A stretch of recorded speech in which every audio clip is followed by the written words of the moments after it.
Thanks a lot for joining us on TVC News at 7. I am Kemi Foladiemo. We begin in Edo State, where Governor Monday Okpebholo has reaffirmed his administration's determination to rid the state of criminal elements, declaring that his government will not relent in its fight against crime. The governor made the declaration during the APC's campaign rallies in Edo Central and Edo North senatorial districts ahead of next month's local government elections. The former Edo State governor and senator who is representing Edo North, Oshiomhole, also commended the administration's crackdown on criminality, urging residents to continue supporting efforts aimed at securing lives and property across the state. Education. Even Edo University, they have conservation, he doubled it. Abrusalu, he doubled it. Jetu Market is doing it. A man who has been blind for 8 years. We are talking of under 2 years.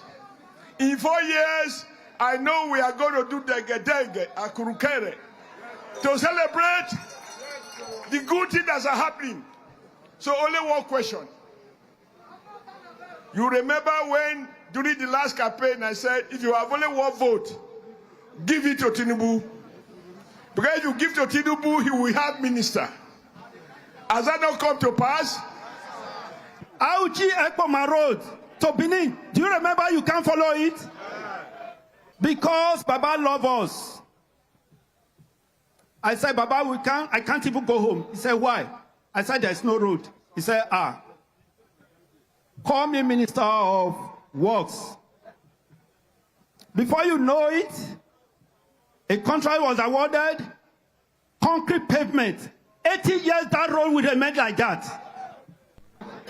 I was telling them in Central yesterday, tell your girlfriend, tell your boyfriend, tell your mama, tell your father, tell your children about our 2.5 million votes.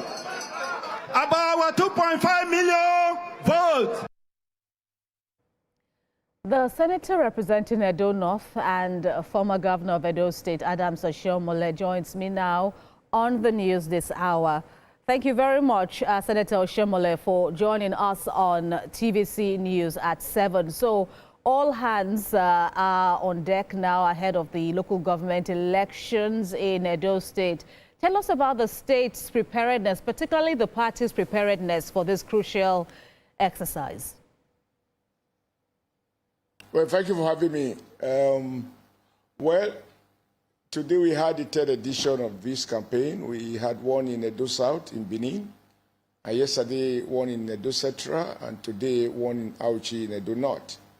And the message is the same, basically to urge Edo people to support grassroots governance, particularly at a time when President Bola Ahmed Tinubu has made the historic decision of giving fresh air to local governance by insisting on local government autonomy, direct access to their finances, but also to use the opportunity to let them understand what President Tinubu means by local government autonomy. It is not just to have access to the money. It is to use the money in their respective localities.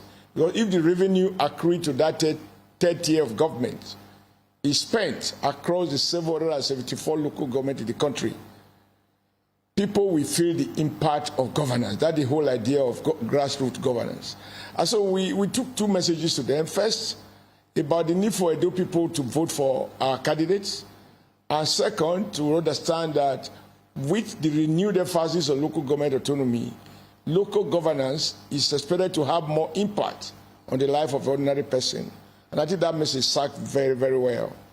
And we also use the point to, of course, you cannot talk about local government, state government without talking about federal.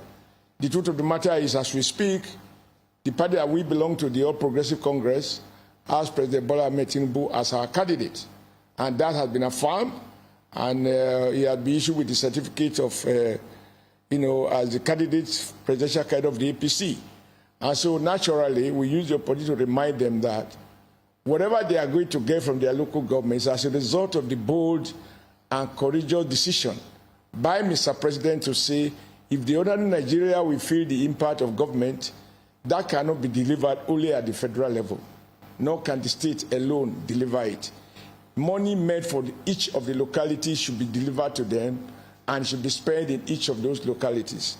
That done, Nigerians will feel the impact of governance. But also to remind them of the other innovative things that President Bola Ahmed Tinubu had introduced, like a farmer who look at long-term their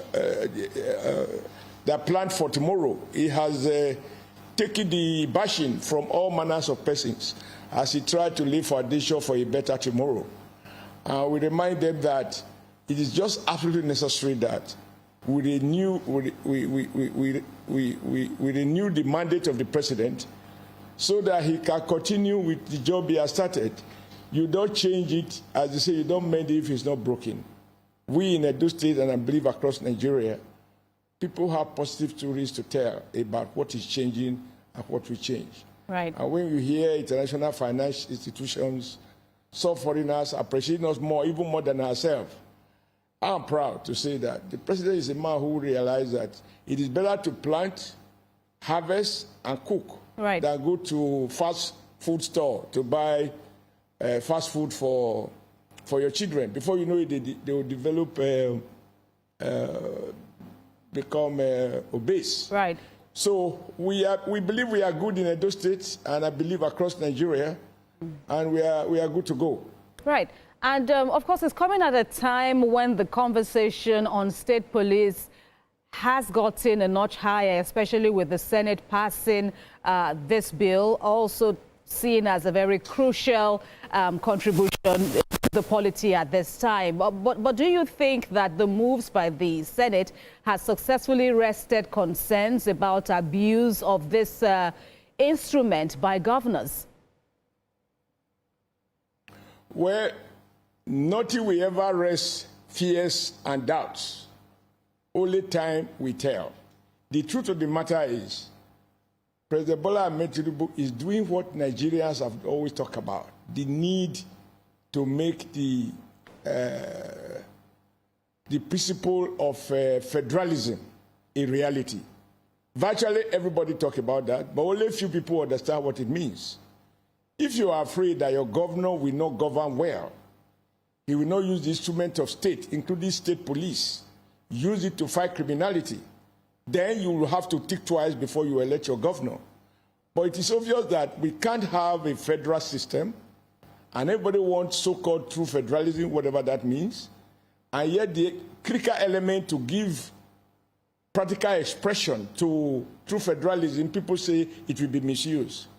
But if I ask you, you will see that even now people talk about police being misused by federal government. Some people say so. So there are people who are always skeptical, no matter what you do. But I think that there can be no question in my mind that, you know, at this point, given the level of our population, a unitary policing system has huge challenges.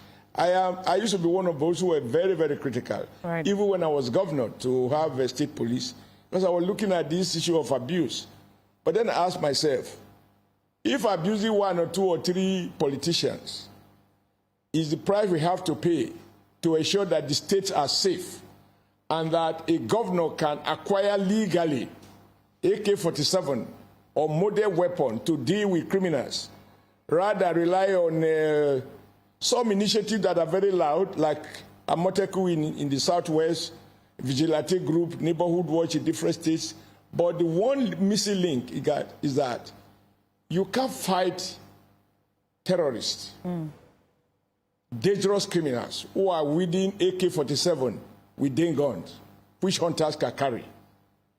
But when a state governor who is determined to make a difference with the state police buys sophisticated weapons for the police to deal with the criminals, and he provides communication gadgets, ensure that men and women who are employed are properly trained, properly kitted, and they are paid competitive salaries so that the force will attract fine brains into the system.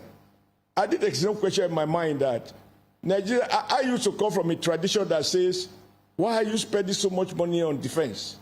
We should spend more money on healthcare, on education, on research, on infrastructure.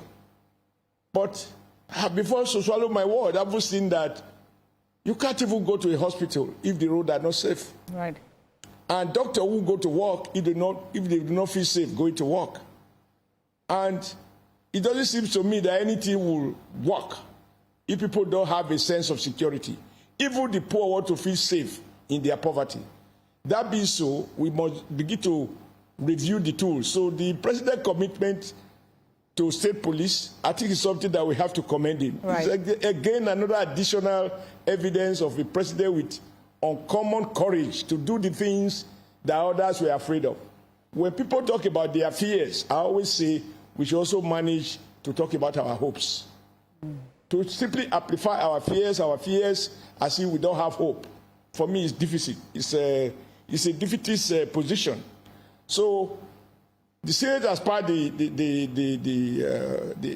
law, and it's now for the State House of Assembly to endorse it. And today I asked people of my constituency if they are happy to have a state police, and of course they said yes. Right. If they are struggling to have vigilante that can only carry their gun, to have hunters who are using old-fashioned weapons, to have a well-trained, well-kitted, well-paid, well-armed with appropriate intelligence to cope the bushes 24/7, so that our rural communities who are hardworking can return to what they know best how to do, taking advantage of our huge blessing, endowment in terms of agriculture, to produce the food that we need and even much more that we need to export. All right, Senator. That, for me, is not a matter for debate at this point. I've only had one dissenting voice who is talking about possible misuse of police or for political opponent or whatever. Right. But politics cannot be an end in itself. All right. There has to be a nation to talk about politics. All right. I'm afraid we've run out of time. Distinguished Senator Oshiomhole, former governor of Edo State, we thank you very much for your contributions on the news. My pleasure. Thank you for having me.